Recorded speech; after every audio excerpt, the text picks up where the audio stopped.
Hello good morning लोगोफोर दिनै मोनसे गोदान ब्लग लानानै फैलायबाय आं दायो दंफैयो बगराजुलि रेलवे स्टेशन आरोना जों दिनै मोनसे जायगायाव थांनो नागिरदों बङाइगाव मिउजिक लायनो बेखौ नोंथांमोननो दिन्थिनो थाखाय ब्लग लानानै फैबाय ब्लगखौ मोजां मोनबा नायलांबाय थाबानो जाबाय नै बेनो जोंनि रेलवे स्टेशन आरोना नै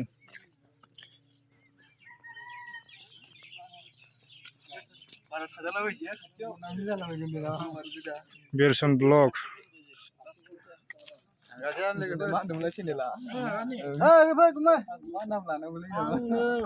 बेनो जोंना रेलवे स्टेशन बगराजुलि रेलवे स्टेशना नै बारा मोजां नङा जायगाया बेनालाय गोदान बेन खुलिनायालाय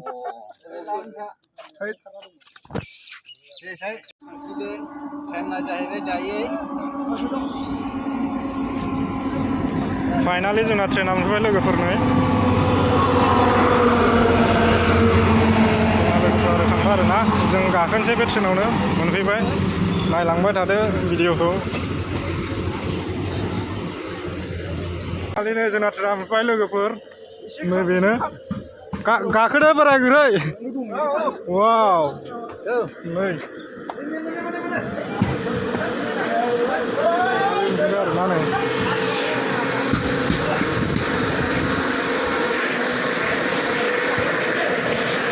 वाव बिहिरथार माथो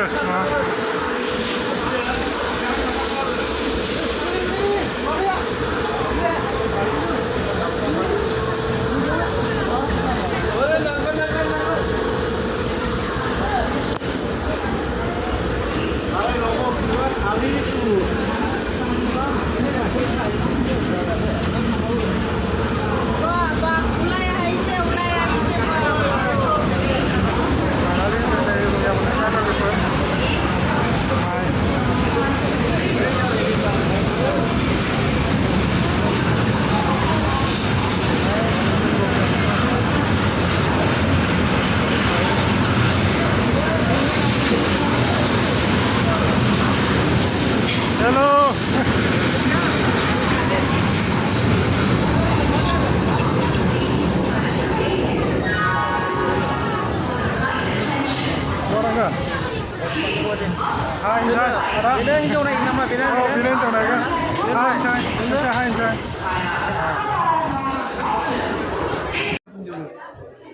बिहिरथार माथो नै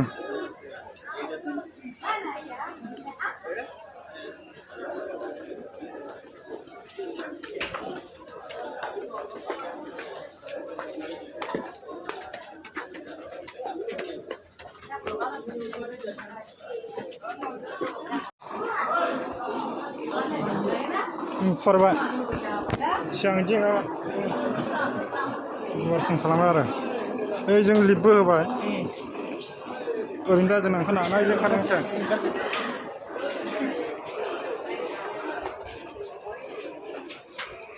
Express via Ramadara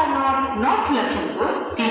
number platform पर रुक गए। कृपया ध्यान दें गाड़ी संख्या 15895 आप रविवार Gorakhpur select express via Ramadhara north Lakhimpur platform क्रमांक 3 पर खड़ी है। जानोसै नै जोङो